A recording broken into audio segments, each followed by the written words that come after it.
ನಮಸ್ತೆ, ನಾನು ನಿಮ್ಮ ಸಂಗೀತ ಗೋವಾದಿಂದ. ತುಂಬ ದಿವಸ ಆದಮೇಲೆ ವ್ಲಾಗ್ ಮಾಡ್ತಾಯಿದ್ದೀನಿ. ಸ್ವಲ್ಪ ಗಣೇಶ ಹಬ್ಬದ ಗಡಿಬಿಡಿ ಮತ್ತು ಬ್ಯುಸಿ, ಸ್ವಲ್ಪ ಹಾಗೆ ಹೆಲ್ತ್ ಸಹಿತ ಸರಿಯಾಗಿಲ್ಲ.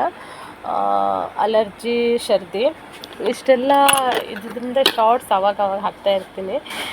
ನಂದು ಆವಾಗ ಇವಾಗ ಅಂತಿಲ್ಲ, ವ್ಲಾಗ್ ಮಾಡಲಿಕ್ಕೆ ಟೈಮ್ ಸಿಕ್ಕಿದ್ರೆ ಮಾಡ್ತೀನಿ ವ್ಲಾಗ್.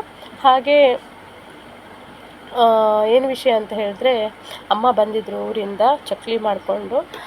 ನನಗೆ ಎಲ್ಲದೂ ವಿಡಿಯೋ ಮಾಡಿಡಲಿಕ್ಕೆ ನೆನಪಿರೋದಿಲ್ಲ. ಫಸ್ಟ್ ಆಫ್ ಆಲ್ ನನಗೆ ನೆನಪಿರೋದಿಲ್ಲ. ಹಾಗೆ ತುಂಬ ಚೆನ್ನಾಗಿತ್ತು. ಶಾರ್ಟಲ್ಲಿ ಹಾಕಿದ್ದೀನಿ ಅನಿಸುತ್ತೆ ಚಕ್ಕುಲಿಗಳನ್ನು.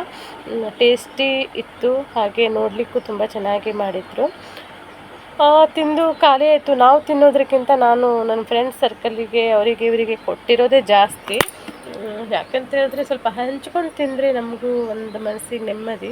ಏಕೆಂದರೆ ನನ್ನ ಫ್ರೆಂಡ್ಸ್ ಇಲ್ಲಿ ಎಲ್ಲರೂ ಇದ್ದಾರೆ. ನಾನು ಅಂದರೆ ಧರ್ಮದ ಇದರಲ್ಲಿ ಯಾವತ್ತೂ ನಾನು ಫ್ರೆಂಡ್ಶಿಪ್ಪನ್ನು ಜಾಸ್ತಿ ಇದು ಮಾಡೋಕ್ಕೆ ಹೋಗಲ್ಲ. ಅವ್ರು ಈದ್ ಹಬ್ಬದ ದಿವಸ ನಮಗೆ ಬಿರಿಯಾನಿ ತಂದು ಕೊಡ್ತಾರೆ. ಈದ್ಗೆ ಫ್ರೈಡೇನೂ ಸ್ಯಾಟರ್ಡೇನೂ ಬಂದಿತ್ತು. ನಾನು ತಿಂದಿಲ್ಲ, ಸ್ಯಾಟರ್ಡೇ ಇರಬೇಕು ಆಲ್ಮೋಸ್ಟು. ಅದನ್ನು ನಾನು ಇಸ್ಕೊಂಡು ಸಂಡೇ ದಿನ ತಿಂದಿದ್ದೀನಿ. ಯಾಕೆಂತ ಹೇಳಿದ್ರೆ ನಾವು ಆ ಟೈಮಲ್ಲಿ ಇಸ್ಕೊಂಡಿಲ್ಲ ಅಂದರೆ ಅವ್ರಿಗೆ ಬೇಜಾರಾಗುತ್ತೆ, ಅಯ್ಯೋ ನಾವು ಕೊಟ್ಟಿರೋದು ತಿಂದಿಲ್ಲಲ್ಲ ಅಂತ. ಆದರೆ ನಾನು ಇಸ್ಕೊಂಡು ಸ್ಯಾಟರ್ಡೇ ತಿಂದಿದ್ದೀನಿ. ನಾವು ಇಸ್ಕೊಂಡು ತಿಂದು ಅವ್ರಿಗೆ ನಮ್ಮ ಹಬ್ಬಕ್ಕೇನೋ ಕೊಡದೆ ಹೋದರೆ ಬೇಜಾರಲ್ಲ. ಅದಕ್ಕೆ ನಾನೇನು ಅಷ್ಟೇನು ಮಾಡಿಲ್ಲ. ಹಬ್ಬದ ದಿವಸ ಎಲ್ಲ ಮಾಡಿ ಅಡುಗೆ ಮಾಡಿ ಊಟ ಮಾಡಿದ್ವಿ ನಾನು ನನ್ನ ಮಗಳು. ಬಟ್ ಅವ್ರಿಗೆ ಕೊಡ್ಲಿಕ್ಕೆ ನಾನೇನು ಮಾಡಿರಲಿಲ್ಲ. ಆದ್ರೂ ನಾನು ನೈವೇರಿ ಮಾಡಿಸಿದ್ದೆ, 15 ರೂಪಾಯಿ ಒಂದು, ಅದು ಕೊಟ್ಟೆ. ಆಮೇಲೆ ಚಕ್ಲಿ ಅಮ್ಮ ತಿಂದಿರೋದು ಸಹಿತ ಎಲ್ರಿಗೂ ಕೊಟ್ಟೆ. ಆಯಿತು, ಅಮ್ಮನೂ ಊರಿಗೆ ಹೋಗಾಯಿತು ವಾಪಸ್ಸು. ಹಾಗೆ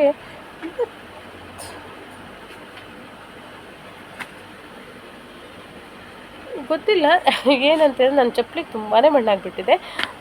ತುಂಬ ಅಸಹ್ಯವಾಗಿ ಕಾಣ್ತಿದ್ದೆ, ಯಾಕೋ ಏನೋ ತುಂಬ ಗಲೀಜಾಗಿಬಿಟ್ಟಿದೆ ಚಪ್ಪಲಿ. ಅದೇ ನೋಡ್ತಾ ಇದ್ದೆ ನಾನು ಬಗ್ಗಿ ವಿಡಿಯೋ ಮಾಡುವಾಗ. ಹಾಗೆ ಇವತ್ತು ಊಟಕ್ಕೆ ಪನ್ನೀರ್ ಮಟರ್ ಮಾಡ್ಕೊಂಡು ಬಂದಿದ್ದೆ. ಊಟ ಆಯಿತು.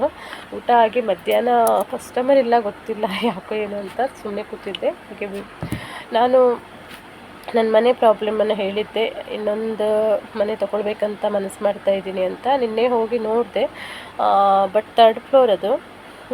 3rd ಫ್ಲೋರು, ಲಿಫ್ಟ್ ಇಲ್ಲ, ಅದು ಒಂದು ಕಾರಣ. ಮತ್ತು ತುಂಬ ಹೇಳ್ತಾರೆ. ಅದು 15 ವರ್ಷ ಹಳೆಯದು. 15 ವರ್ಷ ಹಳೆಯದಾದರೂ ತುಂಬ ಚೆನ್ನಾಗಿದೆ. ಬಟ್ ಸ್ವಲ್ಪ ಜಾಸ್ತಿ ಆಯಿತು ಅನಿಸುತ್ತೆ ನನಗೆ. ಯಾಕೆಂದರೆ ನನ್ನ ಬಜೆಟ್ಗೆ ಅದು ಸ್ವಲ್ಪ ಜಾಸ್ತಿನೇ ಆಯಿತು. ಅದಕ್ಕಾಗಿ ಸ್ವಲ್ಪ ಗೊತ್ತಿಲ್ಲ, ಹಿಂದೆ ಮುಂದೆ ಹೋಗ್ತಾ ಇದ್ದೀನಿ, ತೊಗೊಳ್ಳೋದು ಬೇಡ ಅಂತ.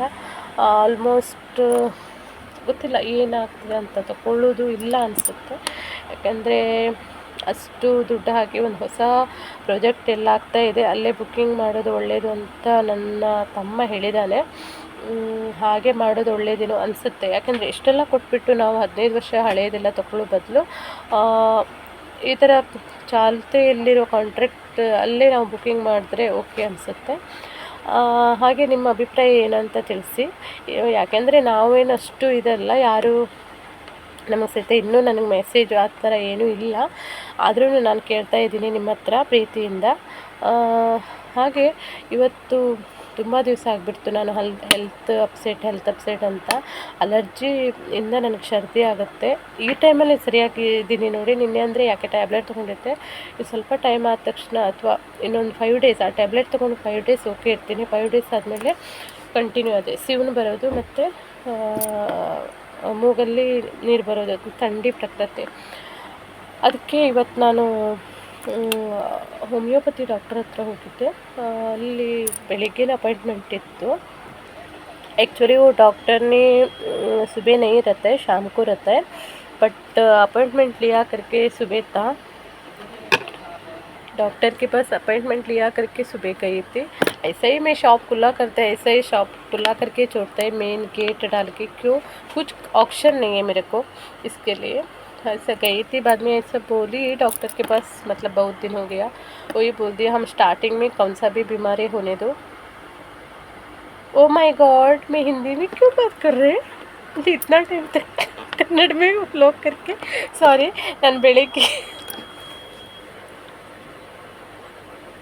ಸಾರಿ, ನಾನು ಬೆಳಿಗ್ಗೆ ಹಾಸ್ಪಿಟಲ್ಗೆ ಹೋದೆ, ಅಪಾಯಿಂಟ್ಮೆಂಟ್ ತೊಗೊಂಡಿದ್ದೆ, ಅದಕ್ಕೆ ಹೋಗಿರೋದು.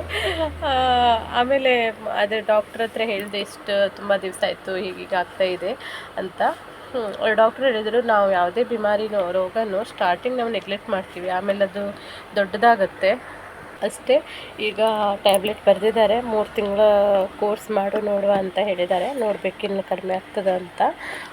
ಹಾಗೆ ಕೆಲವೊಂದು ಸಲ ನಾವೇನು ಮಾಡ್ತೀವಿ, ನಮ್ಮ ಕೆಲಸದ ಬ್ಯುಸಿಲೋ ಅಥವಾ ಏನೋ ಒಂದು ಕಾರಣಕ್ಕೆ ನೆಗ್ಲೆಕ್ಟ್ ಮಾಡ್ತೀವಿ. ಸರಿ, ಇವತ್ತು ಹೋದ್ರಾಯಿತು, ನಾಳೆ ಹೋದ್ರಾಯಿತು, ಕಡಿಮೆ ಆಗ್ಬೋದು ಏನೋ ಅಥವಾ ಮೆಡಿಕಲ್ಗೆ ಹೋಗಿ ಏನೋ ಒಂದು ಟ್ಯಾಬ್ಲೆಟ್ ತಂದು ತಿನ್ನೋದು, ಇದರಿಂದ ಅದು ಜಾಸ್ತಿ ಆಗುತ್ತೆ ಬಿಟ್ಟರೆ ಕಡಿಮೆ ಆಗೋದಿಲ್ಲ ಅನಿಸುತ್ತೆ. ಯಾಕಂದರೆ ಒಂದು ಏಜ್ ತನಕ ನಮ್ಗೆ ಓಕೆ, ಆ ಏಜ್ ಕ್ರಾಸ್ ಆದಮೇಲೆ ನಮಗೆ ಈ ರೀತಿ ಎಲ್ಲ ಪ್ರಾಬ್ಲಮ್ ಆಗ್ಬೋದು. ಹಾಗೆ ನಾನು ಹೇಳೋದು ಏನಂತ ಹೇಳಿದ್ರೆ, ಕೆಲವೊಂದು ಸಲ ನಮಗೆ ಪರಿಸ್ಥಿತಿಗೋ ಏನೋ ಒಂದು ಟೆನ್ಷನ್ನಿಗೋ ನಾವೇನೋ ಒಂದು ಮನಸ್ಸಿಗೆ ಹಚ್ಕೊಂಡು ಬಿಡ್ತೀವಿ. ಅದು ಜಾಸ್ತಿ ಆದಾಗ ಅದು ಬಾಡಿ ಮೇಲೆ ಸಹಿತ ಪರಿಣಾಮ ಬೀರುತ್ತೆ ಅಂತ ಅನಿಸುತ್ತೆ ನನಗೆ. ಯಾಕೆಂತ ಹೇಳಿದ್ರೆ ಅದೊಂದು ನನ್ನ ಅನುಭವ. ಹಾಗೆ ಎಂದಿನಂತೆ ಶಾಪ್ ಓಪನ್ ಮಾಡ್ತೀನಿ. दूध कम यार. हाय करो, हाय शे हाय हाय. दूध चाहिए ना, चलो दूध देता है, चलो. ಹಾಗೆ ಅದು ನಮ್ಮ ಶಾಪ್ ಮೇಲ್ಗಡೆ ಇರುವಂಥ ಪುಟಾಣಿ. ಆಕೆ ಒಂದು ಹಾಲು ಪ್ಯಾಕೆಟ್ ತೊಗೊತಾಳೆ, ತೊಗೊಂಡು ಆಕೆಗೆ ಪ್ಲಾಸ್ಟಿಕ್ ಬೇಕು, ಪ್ಲಾಸ್ಟಿಕ್ದಿದು ಅಂತ ಕೇಳ್ತಾಳೆ. ತುಂಬ ಕ್ಯೂಟಿ. ಹಾಗೆ ನಿನ್ನೆ ಒಂದು ಮಜಾ ಆಯಿತು. ಒಂದು ವಿಷಯ ನಡೆದಿದೆ. ಆ ವಿಷಯದ ಒಬ್ಬರು ನನಗೆ ಫೋಟೋ ತೋರಿಸಿದ್ರು. ನನಗೆ ಬಿಸ್ಲರಿ ನೀರು ಹಾಕ್ತಾರಲ್ಲ ಅವ್ರ ಫೋಟೋ ಮತ್ತು ಅದು ಯಾರು ನನಗೆ ಮೊಬೈಲಲ್ಲಿ ತೋರಿಸಿದ್ರು ಆ ಫೋಟೋ ಸೇಮ್ ಇತ್ತು. ನಾನು ಒಂದ್ಸಲ ಶಾಕ್ ಆಗಿಬಿಟ್ಟೆ. ಮತ್ತು ಹತ್ತಿರ ಹೋಗಿ ನೋಡಿದೆ, ಅದು ಆದರೆ ಮುಖ ಒಂದೇ ಥರ ಇದೆ, ಅವರಲ್ಲ ಬೇರೆಯವರು. ಅದೇ ಹೇಳ್ಕೊಂಡು ನಾವು ನಗಾಡ್ತಾ ಇದ್ದೀವಿ. ಯಾಕೆಂದರೆ ಒಬ್ಬರ ಥರ 7 ಲೋ ಕಾಣ್ತಾರೆ ಅಂತ ಹೇಳ್ತಾರಲ್ಲ, ಅದೇ ರೀತಿ ಇರ್ಬೋದೇನೋ. ಹಾಗೆ ದೀಪಾವಳಿ ಹಬ್ಬ ಇನ್ನು ಬಂತು, ಇನ್ನು ನವರಾತ್ರಿ ಇದೆ. ಗಣೇಶ ಹಬ್ಬ ಅಂತೂ ತುಂಬ ಚೆನ್ನಾಗಾಯಿತು. ಇನ್ನು ನೆಕ್ಸ್ಟ್ ನವರಾತ್ರಿ. ನನಗೆ ನವರಾತ್ರಿ ತುಂಬ ಸ್ಪೆಷಲ್ಲು. ಹಾಗೆ ನೆಕ್ಸ್ಟ್ ದೀಪಾವಳಿ. ಇಷ್ಟೇ ಫ್ರೆಂಡ್ಸ್. ದಿನ ಎಷ್ಟು ಬೇಗ ಉರುಳುತ್ತೆ ಅಂತ ಗೊತ್ತಾಗಲ್ಲ, ತುಂಬ ಬೇಗ ದಿನ ಕಳೆಯುತ್ತೆ. ಆಯಿತು, ಈಗ ಅಕ್ಟೋಬರ್, ನವೆಂಬರ್, ಡಿಸೆಂಬರ್ 3 ಮಂತ್ ಆದರೆ ಇಯರೇ ಕಂಪ್ಲೀಟ್ ಆಗೋಯಿತು. ಇಷ್ಟೇ ಫ್ರೆಂಡ್ಸ್. ಹೀಗೆ ಇರುವ ನಾವೆಲ್ಲ ಪ್ರೀತಿಯಿಂದ ನಗ್ನಗ್ತಾ ದಿನ ಕಳೆಯುತ್ತೆ. ನಮಗೂ ಸಹಿತ ಏಜ್ ಆಗುತ್ತೆ, ಏನೇನೋ ಕಷ್ಟಗಳು ಬರುತ್ತೆ, ಹೊಸ ವಿಷಯ ತಿಳ್ಕೊಳ್ಳೋದು ಬರುತ್ತೆ. ಅದೆಲ್ಲ ತಿಳ್ಕೊಂಡು ನಮ್ಮ ಜೀವನ ಹೀಗೆ ನಡೆಸ್ತಾ ಇರುವ. ನಮಸ್ತೆ.